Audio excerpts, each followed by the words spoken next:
Hi guys, ಎಲ್ಲರಿಗೂ ನಮಸ್ಕಾರ. Welcome back to my YouTube channel. Friends, ಇವತ್ತಿನ ಈ ವಿಡಿಯೋದಲ್ಲಿ ನಮ್ಮ ರಾಜ್ಯ ಸರ್ಕಾರ ಕಳೆದ 2 ವರ್ಷಗಳಿಂದ BPL ಕಾರ್ಡ್ ಅರ್ಜಿ ಸಲ್ಲಿಕೆಗೆ ಹಾಗೂ ವಿತರಣೆಗೆ ಯಾವುದೇ ರೀತಿ ಅವಕಾಶ ಮಾಡಿಕೊಟ್ಟಿಲ್ಲ. ಆದ್ದರಿಂದ BPL ಕಾರ್ಡಿಂದ ವಂಚಿತರಾದವರು ತಮಗೂ ಸಹ ಗ್ಯಾರಂಟಿಗಳ ಅನುಭವಿಸುವುದಕ್ಕೆ BPL ಕಾರ್ಡ್ಗಳನ್ನು ಪಡೆಯಲು ಅವಕಾಶ ಮಾಡಿಕೊಡಿ ಹಾಗೂ BPL ಕಾರ್ಡ್ಗಳ ಅರ್ಜಿ ಸಲ್ಲಿಕೆ ಯಾವಾಗಿಂದ ಶುರುವಾಗುತ್ತದೆ ಎಂಬ ಪ್ರಶ್ನೆ ಸರ್ಕಾರದ ಮುಂದಿಟ್ಟಾಗ ಅಧಿಕಾರಿಗಳು ಹೊಸ BPL ಕಾರ್ಡ್ಗೆ ಅರ್ಜಿ ಸಲ್ಲಿಸುವುದು ಯಾವಾಗಿಂದ ಪ್ರಾರಂಭವಾಗುತ್ತದೆ ಹಾಗೂ ವಿತರಣೆ ಯಾವಾಗಿಂದ ಪ್ರಾರಂಭವಾಗುತ್ತದೆ ಎಂಬುದರ ಬಗ್ಗೆ ಒಂದು ಸ್ಪಷ್ಟವಾದ ಮಾಹಿತಿಯನ್ನು ನೀಡಿದ್ದಾರೆ. ಅದರ ಬಗ್ಗೆ ಸಂಪೂರ್ಣ ಮಾಹಿತಿಯನ್ನು ಈ ವಿಡಿಯೋದಲ್ಲಿ ನಾನು ನಿಮಗೆ ತಿಳಿಸ್ಕೊಡ್ತೀನಿ. ಇದಕ್ಕೂ ಮುಂಚೆ ನೀವು ಇನ್ನೂ ನನ್ನ ಚಾನಲ್ಗೆ ಸಬ್ಸ್ಕ್ರೈಬ್ ಆಗಿದ್ರೆ ಪ್ಲೀಸ್ ಸಬ್ಸ್ಕ್ರೈಬ್ ಆಗಿ. ಬನ್ನಿ ವಿಡಿಯೋ ಸ್ಟಾರ್ಟ್ ಮಾಡೋಣ. ರಾಜ್ಯದಲ್ಲಿ BPL ರೇಷನ್ ಕಾರ್ಡ್ ಹೊಂದಿರುವ ಫಲಾನುಭವಿಗಳಿಗೆ ಕಳೆದ ಮಾರ್ಚ್ನಿಂದ 10 ಕೆಜಿ ಅಕ್ಕಿ ವಿತರಣೆ ಆರಂಭವಾಗಿದೆ. ಇದರ ಬೆನ್ನಲ್ಲೇ BPL ಕಾರ್ಡ್ಗೆ ಅರ್ಜಿ ಸಲ್ಲಿಸಿರುವ 2.86 ಲಕ್ಷ ಫಲಾನುಭವಿಗಳು ತಮಗೂ ಆದಷ್ಟು ಬೇಗ ಪಡಿತರ ಚೀಟಿ ಮಂಜೂರು ಮಾಡುವಂತೆ ಅಧಿಕಾರಿಗಳಿಗೆ ದುಂಬಾಲು ಬಿದ್ದಿದ್ದಾರೆ.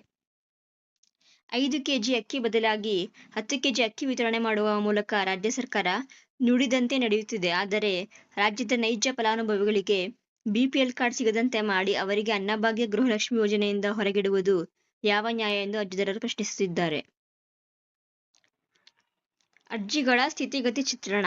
ಆಹಾರ ಮತ್ತು ನಾಗರಿಕ ಸರಬರಾಜು ಇಲಾಖೆ ಮಾಹಿತಿ ಪ್ರಕಾರ ಏಪ್ರಿಲ್ 3, 2025 ತನಕ ರಾಜ್ಯಾದ್ಯಂತ 11.36 ಲಕ್ಷ ಹೊಸ BPL ಕಾರ್ಡ್ಗಳು ಅರ್ಜಿ ಸಲ್ಲಿಕೆಯಾಗಿವೆ. ಈ ಪೈಕಿ 9.18 ಲಕ್ಷ ಅರ್ಜಿ ಸ್ವೀಕೃತವಾಗಿದೆ. 5.76 ಲಕ್ಷ ಅರ್ಜಿ ಪರಿಶೀಲನೆಗೆ ಒಳಪಟ್ಟಿದೆ. ಅಧಿಕಾರಿಗಳ ಮೇಲೆ ಹೆಚ್ಚಿದ ಒತ್ತಡ. ಗ್ಯಾರಂಟಿ ಯೋಜನೆಗಳು ಘೋಷಣೆಯಾದ ನಂತರ ರಾಜ್ಯಾದ್ಯಂತ ಆಹಾರ ಇಲಾಖೆ ಕಚೇರಿಗಳ ಎದುರು ಅರ್ಜಿದಾರರ ದಂಡು ಹೆಚ್ಚುತ್ತಾ ಹೋಗುತ್ತಿವೆ. ನಮಗೂ ಗೃಹಲಕ್ಷ್ಮಿ ಹಣ ಬೇಕು, ಅಕ್ಕಿ ಬೇಕು, ನಾವು ಅರ್ಹರು, ನಮ್ಮ ಅರ್ಜಿ ಅನುಮೋದನೆಯಾಗಲಿ ಎಂದು ಅಧಿಕಾರಿಗಳ ಮೇಲೆ ಒತ್ತಡ ಹೆಚ್ಚುತ್ತಿವೆ. ಆಹಾರ ಇಲಾಖೆಯ ಜಿಲ್ಲಾ ಉಪನಿರ್ದೇಶಕರುಗಳು ಮತ್ತು ಸ್ಥಳೀಯ ಅಧಿಕಾರಿಗಳು ರೇಷನ್ ಕಾರ್ಡ್ ಅರ್ಜಿ ಆರಂಭ ಹಾಗೂ ಅರ್ಹ ಅರ್ಜಿ ಅನುಮೋದನೆ ಸರ್ಕಾರದ ನಿರ್ಧಾರದ ಮೇಲೆ ಅವಲಂಬಿತವಾಗಿದೆ. ಸರ್ಕಾರ ತಕ್ಷಣ ಅನುಮೋದಿಸಿದರೆ ನಾವು ಕಾರ್ಡ್ ನೀಡಲು ಸಿದ್ಧವಾಗಿದ್ದೇವೆ ಎಂದು ಸ್ಪಷ್ಟಪಡಿಸುತ್ತಿದ್ದಾರೆ. ಸರ್ಕಾರದ ನಿರ್ಧಾರವೇನು? ಹೊಸ BPL ಕಾರ್ಡ್ ಅರ್ಜಿ ಸ್ವೀಕಾರ ಸದ್ಯಕ್ಕೆ ನಿಲ್ಲಿಸಲಾಗಿದೆ. ಆದರೆ ಹಿಂದಿನ ಅರ್ಜಿಗಳ ಪರಿಶೀಲನೆ ಪ್ರಕ್ರಿಯೆ ಮುಗಿದ ನಂತರ ತೀರ್ಮಾನ ಮಾಡುವ ಹೊಣೆ ಸರ್ಕಾರದಾಗಿದೆ ಎಂದು ಆಹಾರ ಮತ್ತು ನಾಗರಿಕ ಸರಬರಾಜು ಖಾತೆ ಸಚಿವ KH ಮುನಿಯಪ್ಪ ಸ್ಪಷ್ಟವಾಗಿ ಹೇಳಿದ್ದಾರೆ. ವರ್ಷಗಳಿಂದ ಅರ್ಜಿ ಸಲ್ಲಿಸಿದ ಹಲವಾರು ಫಲಾನುಭವಿಗಳು ತಮ್ಮ ಅರ್ಜಿ ಯಾವ ಹಂತದಲ್ಲಿದೆ, ಗ್ಯಾರಂಟಿ ಯೋಜನೆಗಳು ಬಂದ್ ಆಗುವುದರೊಳಗೆ ನಿಜಕ್ಕೂ ನಮಗೂ ಹೊಸ ರೇಷನ್ ಕಾರ್ಡ್ ಸಿಗುತ್ತದಾ, ಗ್ಯಾರಂಟಿ ಯೋಜನೆಗಳ ಫಲ ನಮಗೂ ಸಿಗುತ್ತದಾ ಎಂಬ ಅನುಮಾನದಲ್ಲಿ ಮುಳುಗಿದ್ದಾರೆ.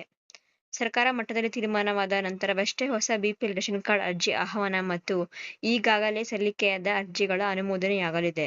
ಸರ್ಕಾರ ಹಾಗೂ ಆಹಾರ ಮತ್ತು ನಾಗರಿಕ ಸರಬರಾಜು ಇಲಾಖೆಯ ನಿರ್ಧಾರದ ಮೇಲೆ ಮುಂದಿನ ಸಾಧ್ಯತೆ ಅವಲಂಬಿತವಾಗಿದೆ.